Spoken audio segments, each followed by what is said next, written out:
The film opens with a tape recording from April 13, 2008.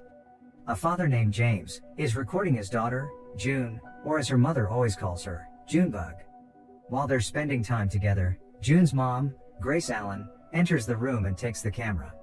As she's recording them, the father's nose suddenly begins to bleed, right when the video is stopped.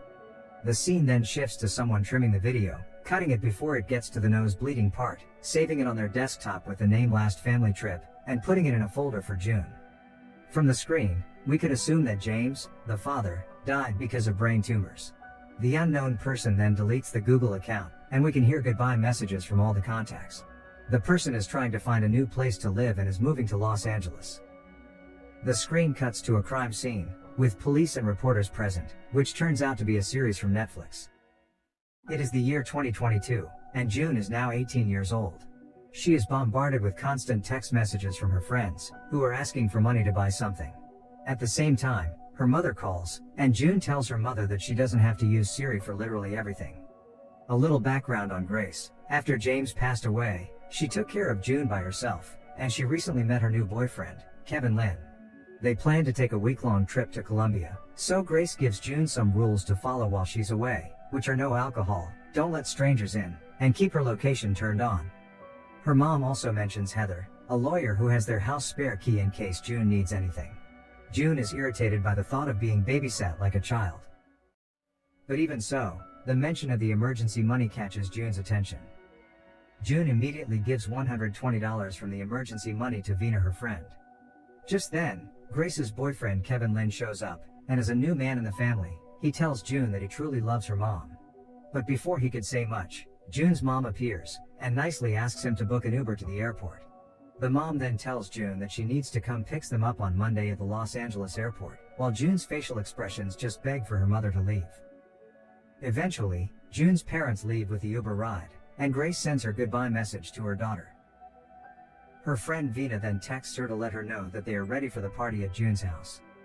Afterwards, Kevin sends June pictures of them on the plane, having made it to Colombia, but then makes it clear that it's her mom sending the message.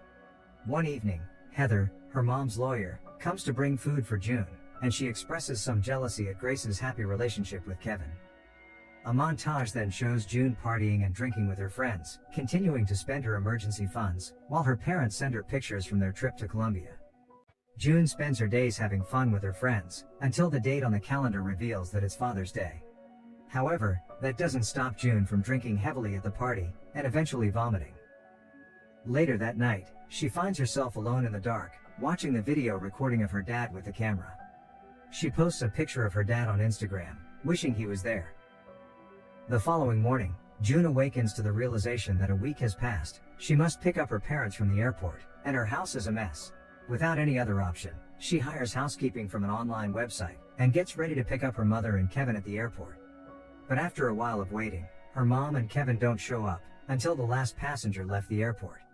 She tries calling and messaging them with no response. Worried, June eventually contacts the hotel where they were staying in Colombia, but the caller only speaks Spanish, so she uses Google Translate to translate what he says, before requesting the hotel's CCTV.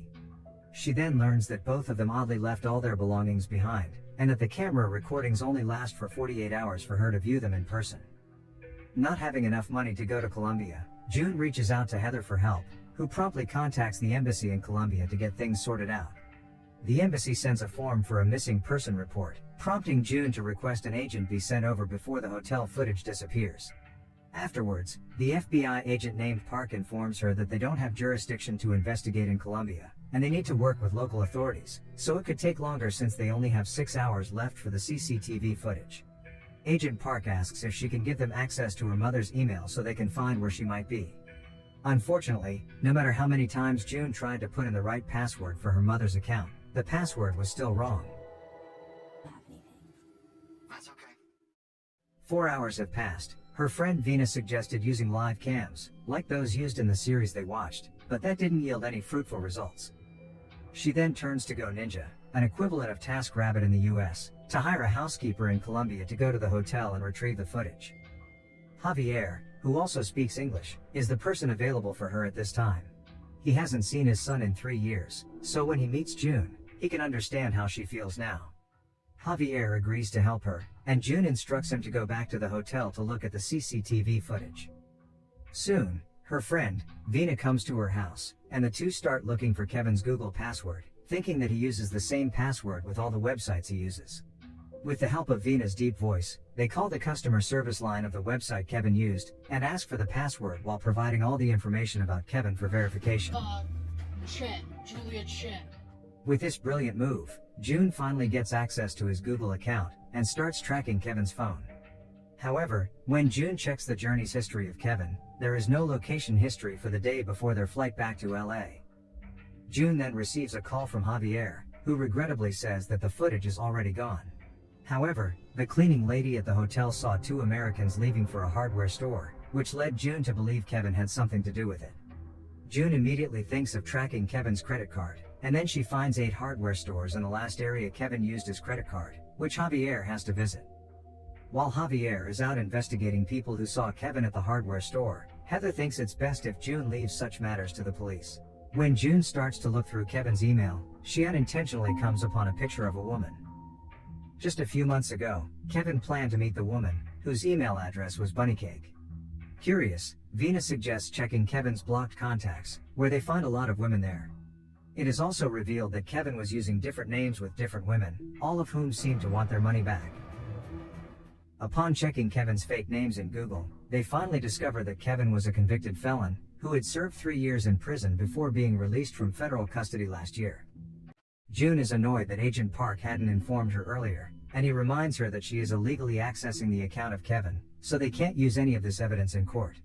She then tries to look up the account of the woman with the Bunnycake email address, and finds her Instagram. Upon contacting the place where she works, June finds out that the woman in question hasn't shown up to work for 2 weeks now. She checks the history of Kevin's location once more, and discovers that he frequently went to Bunnycake's workplace. Using one of his frequently visited known locations, June manages to get Kevin's friend's phone number. She finds out that they were both ex-convicts, and Jimmy, the guy who tells her this, met Kevin in a church. Plus, Jimmy thinks that Kevin has worked hard to leave his past behind. Then Javier calls June with an update on his progress. He is able to get a receipt of Kevin's purchase, which turns out to be a lock. That's all he could find out, so June thanks him for being really helpful. Afterwards, June continues to scour the internet, and decides to find out how Kevin and her mother first met. To her surprise, she found an email that led her to the first conversation on a dating app between her mother and Kevin.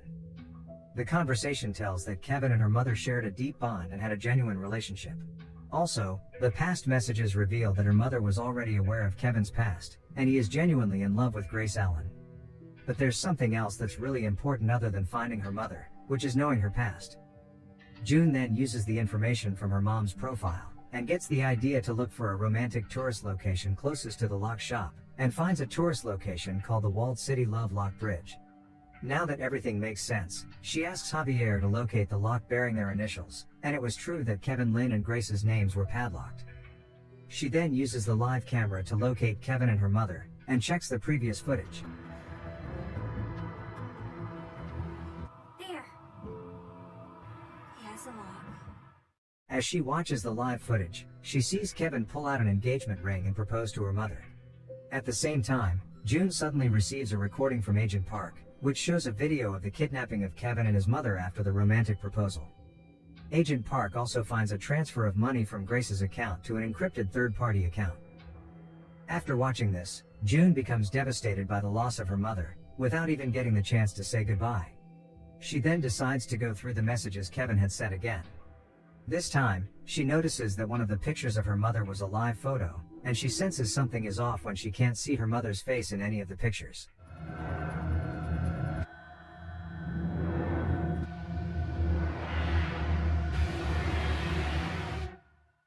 Upon clicking the live picture, she realizes that the woman in the picture was not her mother at all. It turns out that the person who was in Colombia with Kevin was none other than Bunnycake. Afterwards, the FBI held a press conference. According to the FBI, Grace Allen is still in Los Angeles. It is revealed that Grace had been a victim in Kevin's scheme, and the FBI finds Bunnycake's real name as Rachel Page. It is believed that Kevin had hired a lookalike woman to impersonate June's mother, who had been kidnapped en route to the Los Angeles airport beforehand. Even the Uber driver is believed to have been hired by Kevin, since Uber has no record of the trip. Elsewhere in Colombia, the FBI finds a group of students, who explain that Kevin paid them to do the kidnapping act we saw earlier. Rachel Page is arrested later, but she claims that she was only paid as a call artist by Kevin to dress and walk like Grace Allen, and Kevin had told her that it was all part of a reality TV show. Agent Park then suddenly asks June if her mom has ever gone by any other names, to which June insists that her mom only used the name Grace Allen. It is then revealed on the news that Grace Allen is just one of the aliases of the mystery woman, whose real identity is locked behind a court-ordered seal. This means that Grace Allen is not the mother's real name. Heather, who is June's mother's lawyer, agrees with June when June says that the mother never told them about this. The FBI confesses that Allen is not a suspect at the moment. However, many people in the community wonder if Grace was Kevin's partner, so that she could disappear and start a new life somewhere. The internet goes crazy over this revelation, as it becomes the main news online. June is tremendously stressed about this and did not accept what the community said. She decides to look into Kevin's internet history, and discovers an encrypted messaging application called Guys. June tries to log in, and to her surprise, she finds Kevin's chat with someone from about 10 hours ago. She pretends to be Kevin to find out the user's identity. After obtaining the user's phone number, June runs it through Kevin's laptop, and discovers that it belongs to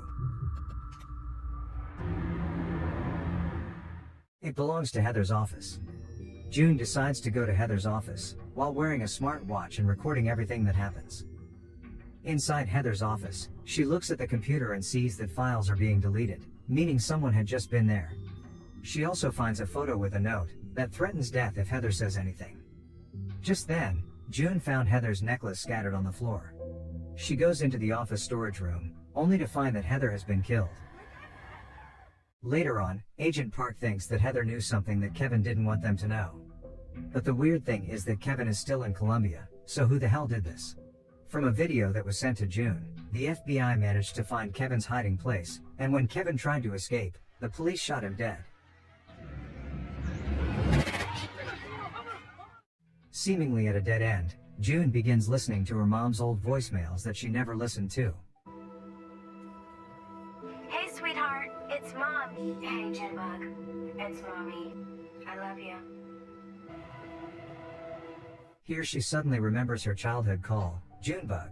And so, she tries to log in with another possible password, and luckily, the word Junebug enables her to access her mother's Gmail account. She immediately checks her mom's last location, and finds that the location data was lost near the Los Angeles airport, and June also discovers one blocked email that says she deserves to know. June proceeds to search for the person who sent the text in Kevin's email, and this leads her to discover security cameras that Kevin bought for the blocked email user. She logs into the CCTV app with Kevin's email and a new password, and it turns out that the CCTV cameras are installed at an abandoned house. To June's surprise, the house turns out to be her old vacation home, and she even recognizes some of the interior spaces. Soon after, she receives a call from Jimmy, Kevin's friend from the church, saying that he has some information about Grace. June is scared when Jimmy suddenly arrives in front of her house.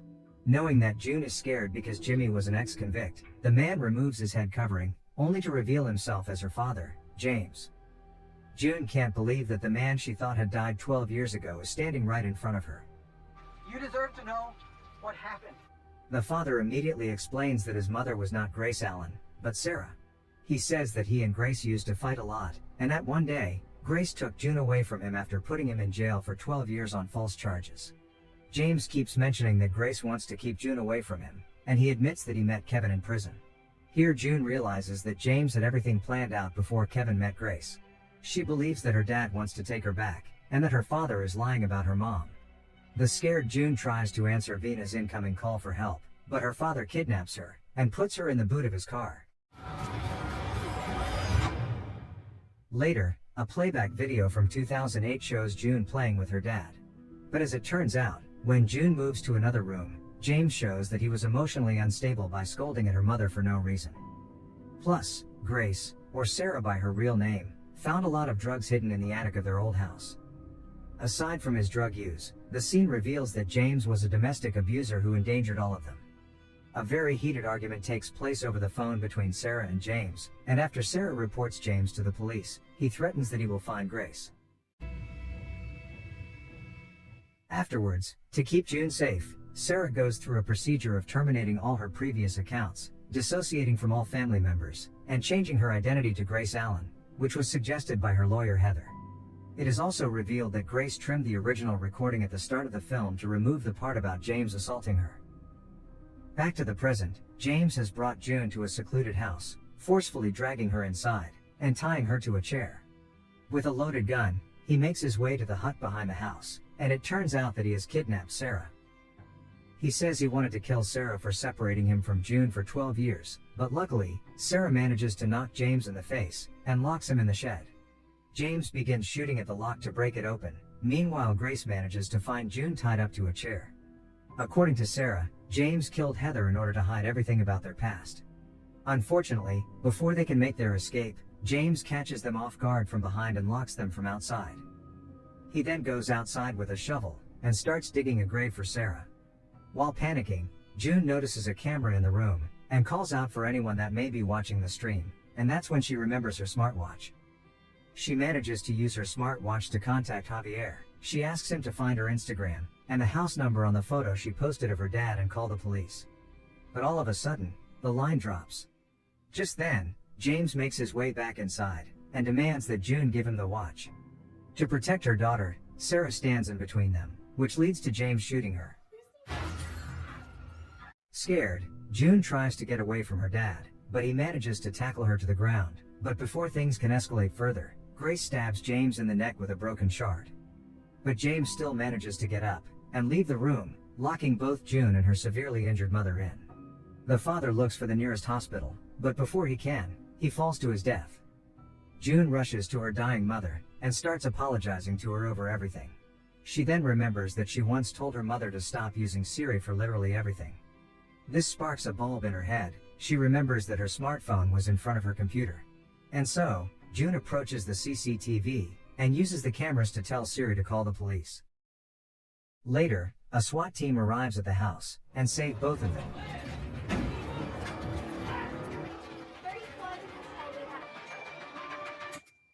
It is then revealed that the story of abduction of Grace Allen has been turned into one of the episodes in series on Netflix. Several months have passed, Grace has survived her gunshot wound, and June is in college. After what happened, the daughter values the time she spends with her mother more, and feels bad about how she used to treat her mother. Grace has also started a friendship with Javier after June introduced them, and this is where the film ends.